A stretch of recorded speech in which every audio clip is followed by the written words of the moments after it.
Hi friends, आइए शुरू करते हैं आज की फिर एक धमाकेदार प्रस्तुति। इस वीडियो में हम लोग 10th संस्कृत की एक और इम्पोर्टेंट मॉडल पेपर को करने वाले हैं, जहां से आपके सभी चैप्टर्स का रिवीजन करते हुए हम लोग आगे बढ़ेंगे। लेकिन वीडियो शुरू करने से पहले हम आपको एक बात बता दें, यदि आप संस्कृत में अच्छे मार्क्स स्कोर करना चाहते हैं तभी आप इस वीडियो को अंत तक देखें।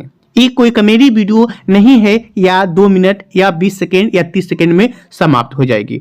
और के भांति यानी कि और यूट्यूबर्स की भांति ऐसे नहीं होगा, एक कभी दो कसी तीन कड़ी करते हुए हम लोग आगे बढ़ते हैं। यहाँ पे ऑप्शन को एक्सप्लेन करते हुए हम लोग आगे बढ़ेंगे, इसलिए वीडियो लंबी हो सकती है। यदि आप इंटरटेनमेंट तरीके से पढ़ने आए हैं तो ये वीडियो आपके लिए नहीं है। सच कड़वा हो सकता है, आप चाहे जिस तरीके से समझे। यदि आप संस्कृत में अच्छे मार्क्स चाहते हैं तो वीडियो आपके लिए बहुत बहुत ज्यादा इंपॉर्टेंट और हेल्पफुल होने वाला है। आइए शुरुआत करते हैं। क्वेश्चन नंबर फर्स्ट, सबसे बड़ा शत्रु कौन है? अलस कथा पाठ से संबंधित है, जिसके लेखक विद्यापति हैं। और यहां से एक क्वेश्चन दूसरे तरीके से भी पूछा जाता है, नीतिकार आलस्य को किस रूप में मानते हैं? तो नीतिकार आलस्य को शत्रु के रूप में मानते हैं, इसलिए सबसे बड़ा शत्रु कौन हो गया? आलस्य हो गया। पहला का बी ऑप्शन सही है। नेक्स्ट क्वेश्चन है, वास्तविक आलसियों की संख्या कितनी थी?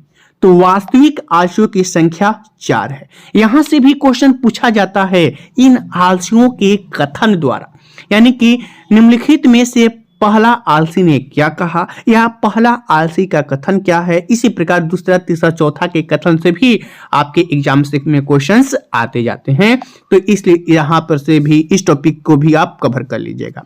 अगला प्रश्न है, अलस कथा पाठ के रचयिता कौन है? तो अभी हमने पहला क्वेश्चन में ही बताया, विद्यापति। और विद्यापति को हम लोग मैथिल कवि के नाम से भी जानते हैं। तो ये रहे आपके विद्यापति से संबंधित क्वेश्चन।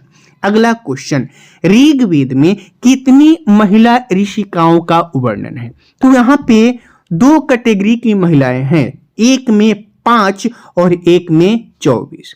तो यहाँ पे 5 रहता तो आप कंफ्यूज हो जाते, लेकिन ऑप्शन में है 24, मतलब कि ऋग्वेद में 24 महिलाओं का वर्णन है। जबकि अथर्ववेद में पूछ दे तो अथर्ववेद में 5 है। और 5 कौन कौन है? यमी, अपाला, उर्वशी, इंद्राणी तथा वागंभरिणी। तो 5 रहता तो आप कंफ्यूज हो जाते, लेकिन ऑप्शन में 5 है ही नहीं, तो श्योर है ऋग्वेद में कितनी? 24 और अथर्ववेद में 5। अगला प्रश्न, शंकर चरित्र के रचनाकार कौन है? पंडित क्षमाराव, वनमाला भावलकर, विजयांका, मिथिलेश कुमारी। तो देखिए, वनमाला भावलकर और मिथिलेश कुमारी जो है ये वर्तमान काल की लेखिकाएं हैं, और पंडित क्षमाराव आधुनिक काल की रचनाकार हैं, कवयित्री है। अपने पिता शंकर पांडुरंगा के जीवन पे आधारित रचना की है शंकर चरित्रम। और केवल शंकर चरित्र ही नहीं, मीरा रहली, कथा मुक्तावली, ग्राम ज्योति, सत्याग्रह गीता, ये सभी पंडित क्षमाराव की रचनाएं हैं। अगला प्रश्न, अलिखत किस लकार का रूप है? तो हमने 5 लकार को ट्रिक द्वारा भी बताया है, 5 लकार पे आधारित अनुवाद भी बताया है। तो उस अनुसार उम्मीद करते हैं कि ये सभी वीडियो आप लोगों ने देखा होगा। लट लकार तीतः अंति वाला है, लंग लकार अत अताम अन वाला है, विधिलिंग एत एताम एयु वाला है, और लोट लकार तू ताम अंतु वाला है। तो देखिए, अत अताम अन यानी कि अगर लिख धातु को छोड़ दें तो अ और त यानी कि त ताम अंतु वाला है, यानी कि लंग लकार का रूप है अलिखत, यानी 6 का बी ऑप्शन सही है। क्वेश्चन नंबर 7, पचेत किस धातु का रूप है? तो पचेत जो है पच धातु का रूप है। पच माने होता है पकाना। अगला प्रश्न है, अकुर्वन में कौन सी धातु है? कौन सी धातु है? यदि हम कहें अकुर्वन कौन सी लकार से है, तो ये आपका लंग लकार है। और अकुर्वन में धातु पूछा है तो इसमें क्री धातु है। क्री माने होता है करना। अगला प्रश्न, मतीसु में कौन सी विभक्ति है? पंचमी, षष्ठी, सप्तमी, चतुर्थी। तो नदीसु, कबीसु, मतीसु में कौन सी विभक्ति होती है? सप्तमी बहुवचन, सप्तमी बहुवचन। अगला प्रश्न पढ़ते हैं, भवतः किस शब्द का रूप है? अब देखिए यहाँ पे शब्द आया है, तो एक शब्द रूप होता है और एक धातु रूप होता है। तो दोनों में क्या अंतर है? शब्द रूप जो होते हैं वो संज्ञा होते हैं, जबकि धातु रूप क्रिया होता है। और भवतः शब्द रूप में भी आता है और धातु रूप में भी आता है। तो भावतः जो है शब्द है भावत, यानी कि भावत शब्द का रूप है। अगर वही धातु कहता तो भू और भव दोनों का एक ही होता है। भू और भव मतलब होता है होना। ये धातु है और धातु में भी आता है भावतः, लेकिन भावतः आपसे धातु नहीं पूछा है, आपसे पूछा है शब्द, इसलिए 10 का सही आंसर हो जाएगा सी। इसके बारे में हम बता दें, ये भवत जो है पुल्लिंग है और पुल्लिंग में सर्वनाम के लिए प्रयोग होता है। एक बात और, इसका संबोधन नहीं होता है, इसका संबोधन नहीं होता है और इसका नपुंसक लिंग शब्द रूप भी नहीं होता है। किसका? भवत शब्द का। और भवतः की बात करें, भवत शब्द रूप षष्ठी विभक्ति में होता है। भवतः, भवतोः, भवतोः, भवन्ति, यानी क्या होता है? सॉरी, भवतः, भवतो, भवताम, भवतः, भवतो, भवताम। और भवन्ति जो हमने कह दिया है ना, ये भव धातु का होता है। भव धातु लट लकार एक वचन प्रथमा विभक्ति में होता है, प्रथम पुरुष में। भवती ही भवतः भवन्ति, भवती ही भवतः भवन्ति। तो देख सकते हैं कि भवतः जो है भव धातु में भी आया है और भवत शब्द रूप में भी। इसलिए कहे हैं कि औरों यूट्यूबर की भांति हम केवल इतना ही बता के चले जा सकते थे कि 10 का सही ऑप्शन सी हो जाएगा, लेकिन भव के अलावा भूख तो आप नहीं जान पाते। इसलिए वीडियो आपके लिए ही है, आपके लिए ज्यादा मेहनत किया जा रहा है, इसलिए वीडियो को अंत तक जरूर देखें। अगला प्रश्न, गोदान किस संस्कार का मुख्य कर्म है? विवाह, कृषांत, अक्षर आरंभ, अत्यंत। ये भारतीय संस्कार पाठ से संबंधित है। और किस संस्कार के कितने रूप होते हैं, यहां से भी क्वेश्चन आपसे पूछा जाता है। तो कुल संस्कारों की संख्या 16 है। हालांकि हमने प्रत्येक चैप्टर से संबंधित ऑब्जेक्टिव क्वेश्चन बनाया हुआ है और उसका अलग से एक प्लेलिस्ट भी है। तो गोदान संस्कार जो है वो आपका कृषांत संस्कार का है। किसका? कृषांत संस्कार, क्योंकि इस संस्कार में ब्राह्मण को गो दान देना, गो माने गाय को दान देना क्या होता है? अनिवार्य होता है। इसलिए 11 का सही जवाब ऑप्शन बी हो जाएगा। अगला प्रश्न, नीति श्लोक पाठ महाभारत के किस वर्ष से पर्व से संबंधित है? तो नीति श्लोक महाभारत के उद्योग पर्व से संबंधित है। और इसके बारे में हमने बताया है कि धृतराष्ट्र के प्रश्नों को समुचित उत्तर कौन देते हैं? तो महात्मा विदुर। और नीति श्लोक पाठ के लेखक कौन है पूछा जाता है? तो महात्मा विदुर देते हैं। अगला प्रश्न, महाराज धृतराष्ट्र के प्रश्नों का देखिए आ भी गया, समुचित उत्तर कौन देते हैं? तो मंत्री विदुर। मंत्री विदुर दे दे या महात्मा विदुर दे देते। अगला प्रश्न है, अपृष्टो बहुभाषते किस पाठ की उक्ति है? तो यहाँ पे क्वेश्चन पूछा जाता है, अनाहुतो परिविशति अपृष्टो बहुभाषते अविश्वस्ते विश्वसीति मूढ़चेता नराधम। यानी कि अनाहुत पर जो बिना बुलाए आते हैं और बिना पूछे हुए बहुत बोलते रहते हैं और अविश्वासी आदमी पे विश्वास करते हैं, वो मनुष्यों में नराधम होते हैं, यानी कि नीच होते हैं, संकीर्ण मानसिकता वाले होते हैं। किस पाठ की उक्ति है? तो यह नीति श्लोक पाठ से संबंधित है। अगला प्रश्न है, परम तृप्ति देने वाली क्या है? तो परम तृप्ति देने वाली विद्या है। 15 का ए ऑप्शन सही है। अगला प्रश्न क्वेश्चन नंबर 16, गृहातो बहि उदानम अस्ति। यहाँ रेखांकित पद, रेखांकित तो है नहीं, लेकिन हम बता दें गृहात में अंडरलाइन किया हुआ है। इस पद में कौन सी विभक्ति प्रयुक्त हुई है? तो बालाकात बलकाभ्याम बालाकेभ्यः, बालाकात बलकाभ्याम बालकेभ्यः, बालक शब्द पंचमी विभक्ति का रूप है। यदि हम कहें किस सूत्र के अनुसार, तो बही यानी कि बाहर के योग में हमेशा पंचमी विभक्ति होती है। यहां से भी क्वेश्चन पूछा जाता है बही के योग में कौन सी विभक्ति होती है, तो पंचमी विभक्ति होती है। अगला प्रश्न, अलम, अलम माने होता है मत करो। मत करो के अर्थ में कौन सी विभक्ति होती है, तो और यूट्यूबर केवल क्या बता दे हैं, तृतीया विभक्ति, जो कि सही है। अब हम बता दें केवल अलम के ही अर्थ में तृतीय विभक्ति नहीं होता है।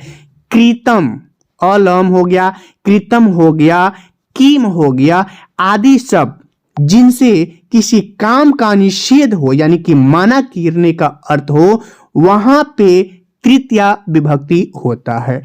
जैसे विवादेन, हम कहें विवादेन अलम, विवादेन अलम यानी विवाद मत करो। कलहेन किम, कलहेन किम यानी कलह क्या है, कलह का कारण क्या है। तो आप समझ गए केवल अलम में ही नहीं, कृतम हो गया और कीम हो गया, इन शब्दों से यदि निषेधात्मक यानी कि मना करने का अर्थ हो, तो वहां पे तृतीय विभक्ति होती है। अगला शब्द है, किस शब्द में परि उपसर्ग है? परि उपसर्ग शब्द या शब्दांश के पूर्व में लगते हैं उपसर्ग। और देखिए ए परि शब्द किस में आपको दिखाई दे रहा है? डी तो ऐसे ही कट गया, सी ऐसे ही कट गया, प्रहार तो यहीं से ही कट गया, यानी कि 18 का ए ऑप्शन सही है। नेक्स्ट क्वेश्चन की ओर बढ़ते हैं हम लोग। प्रत्याशा शब्द में कौन सी विभक्ति है? प्रत्याशा यानी कि यण संधि के अनुसार प्रतिधन आशा, प्रतिधन आशा। तो प्रति क्या दिखा दिया आपको?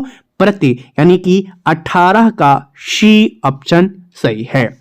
क्वेश्चन नंबर 20, भू धातु के लोट लकार मध्यम पुरुष एक वचन, भू धातु लोट लकार। अब किसको लोट लकार नहीं याद है तो हम क्या बताएं? लोट लकार मध्यम पुरुष एक वचन में क्या होगा? तो आपको लोट लकार तो याद होना चाहिए। तू, ताम, अंतु, अ, तम, त, यही ना होता है। तू, ताम, अंतु, अ, तम, त, मध्यम पुरुष एक वचन में भाव, अर्थात 20 का ए ऑप्शन सही है। अगला प्रश्न हम लोग पढ़ते हैं, मनोरथ का संधि विच्छेद क्या होगा? मनोरथ विसर्ग संधि का उदाहरण है जो होता है मनः धन रथ, मनोरथ, लेकिन रथ में विसर्ग है इसलिए मनः धन रथः किस ऑप्शन में है? तो सी ऑप्शन में है। 21 का सी ऑप्शन सही है। क्वेश्चन नंबर 22, महाधन ईश की संधि क्या होगी? महाधन ईशः महेशः, दीन धन ईशः दिनेशः। एक किस संधि का उदाहरण है? गूढ़ संधि। किसकी? गूढ़ संधि। स्वर संधि का वीडियो हम डिस्क्रिप्शन बॉक्स में दे देते हैं, आप जरूर देखिए। अगला प्रश्न क्वेश्चन नंबर 23, अ और ई के मेल से कौन सा नया वर्ण बनेगा? तो अभी उपरोक्त हमने क्या देखा? महा, महा का अंतिम वर्ण है आ और ईश का अंतिम वर्ण है बड़ी ई। तो आप क्या देखा आपने? ए, और ए है स्वर और इसकी मात्रा होती है एकले, यानी कि आ और ई के बाद क्या बनता है? ए बनता है। केवल आ और ई के बाद नहीं, यदि अ या आ के बाद ह्रस्व ई या फिर दीर्घ ई आता है तो वो ए में बदलता है। अर्थात आप समझ गए होंगे 23 का क्या होगा? 23 का ऑप्शन बी होगा। नेक्स्ट क्वेश्चन है, भाग्योदय में कौन सी संधि है? भाग्योदय गुण संधि है। कौन सी संधि? गुण संधि है। ए का मात्रा वाला और ओ का मात्रा वाला गुण संधि का उदाहरण होता है। ट्रिक भी हमने आपको बता रखा है। क्यों हुआ? भाग्य का अ और उदय का उ, आपसे पूछ दें हम अ और उ के मिलने से क्या बनेगा, तो इसका सही आंसर क्या हो जाएगा, ओ बनेगा। आप स्वर संधि वाला पार्ट जरूर देख लें। 24 का सही आंसर क्या होगा, ये हो जाएगा। क्वेश्चन नंबर 25, लंबोदरः में कौन सा समास है?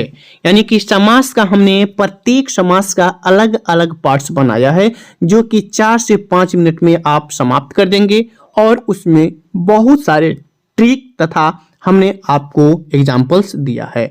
तो लंबोदर जो है ये हमारा बहुब्रीहि समास के उदाहरण है, यानी कि वैसे समास जिसका कोई भी पद प्रधान नहीं होता है, अन्य व्यक्ति का बोध कराता है, वही होता है हमारा ये बहुब्रीहि समास। अगला है एकम एकम इति का समस्त पद क्या होगा? एकम धन एकम, यानी कि इसका सही आंसर हो जाएगा एक एकम। वृद्धि संधि के अनुसार हमने बताया ऐ का मात्रा वाले, जैसे हम कहें सदा, सदा धन एव, सदा का आ, एव का ए, आ और ए मिलके क्या बनाएंगे, आई बताएंगे, इसलिए इसका सही आंसर क्या हो जाएगा 26 का ए।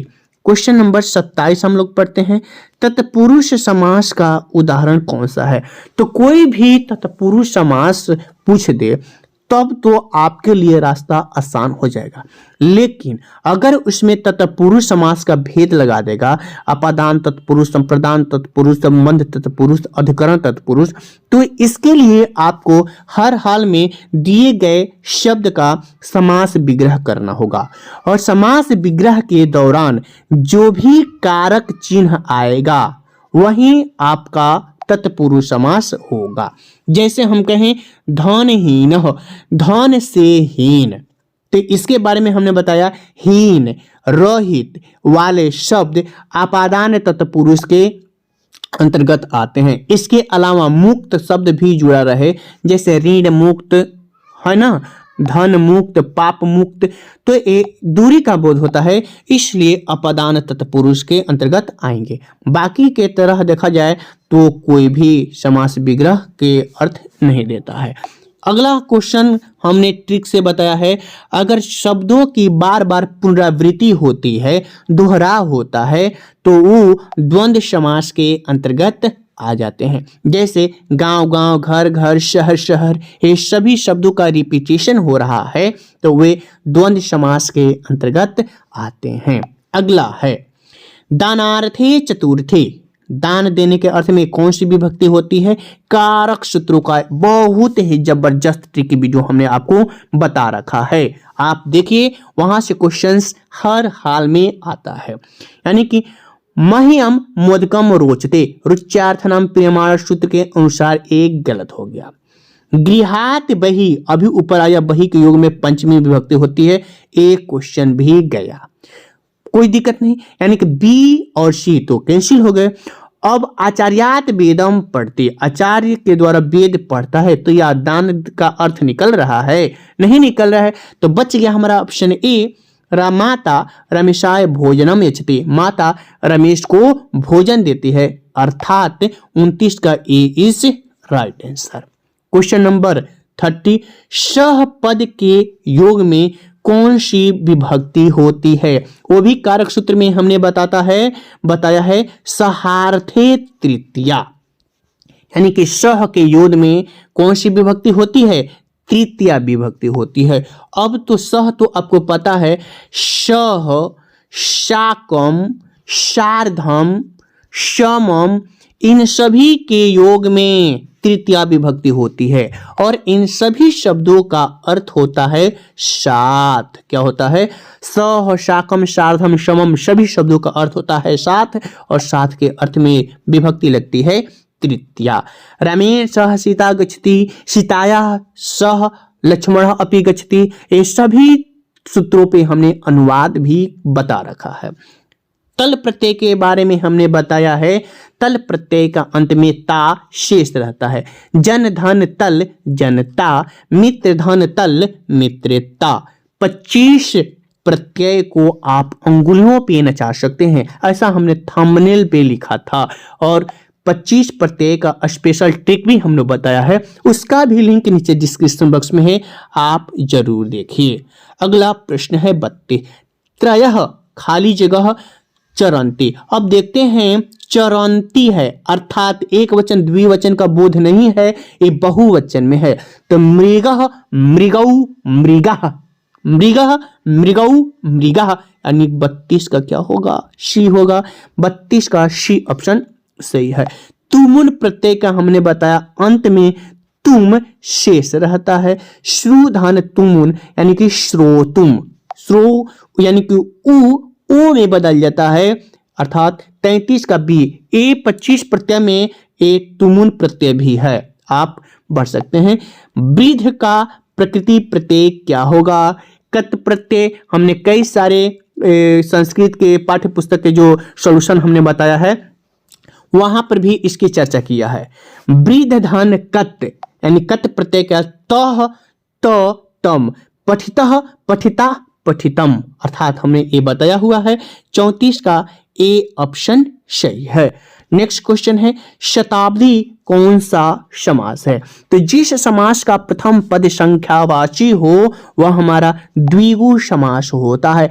तिरंगा, दुपट्टा, चौराहा, पंचवटी, नवग्रह, नवरत्न, नव यह है ना, ये सभी किसके उदाहरण हो जाएंगे, तो द्विगु समास के उदाहरण हो जाएंगे। क्वेश्चन नंबर 36, कर्मवीर कौन था। कर्मवीर कथा पाठ से संबंधित है। तो राम प्रवेश राम कर्मवीर था। लक्ष्मी किसका वर्णन करती है, तो जो उद्यमी होते हैं, परिश्रमी होते हैं, उनका वर्णन करती है। व्याघ्रपथी कथा किस ग्रंथ से लिया गया है, तो व्याघ्रपथी कथा जो है हितोपदेश ग्रंथ से लिया गया है, वो भी मित्र लाभ खंड से संबंधित है। अगला प्रश्न, स्वामी दयानंद के बचपन का क्या नाम था, तो स्वामी दयानंद के बचपन का नाम मूल शंकर था। 39 का बी ऑप्शन सही है।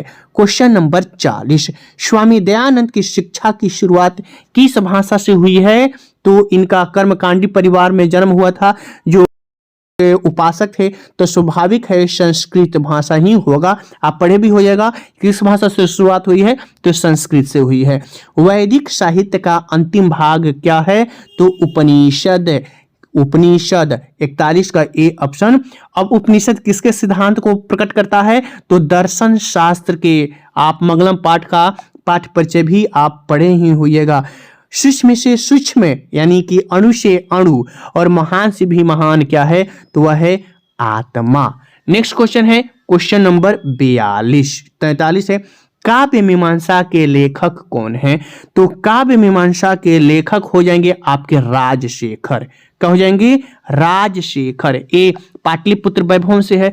अब इसी में आ जाता है एक कूटनीमत काव्य, तो कूटनीमत काव्य के लेखक हो जाएंगे दामोदर गुप्त। ये दो लेखक बहुत ही चर्चित हैं, आप लोग पढ़े रखिएगा, याद कर लीजिएगा।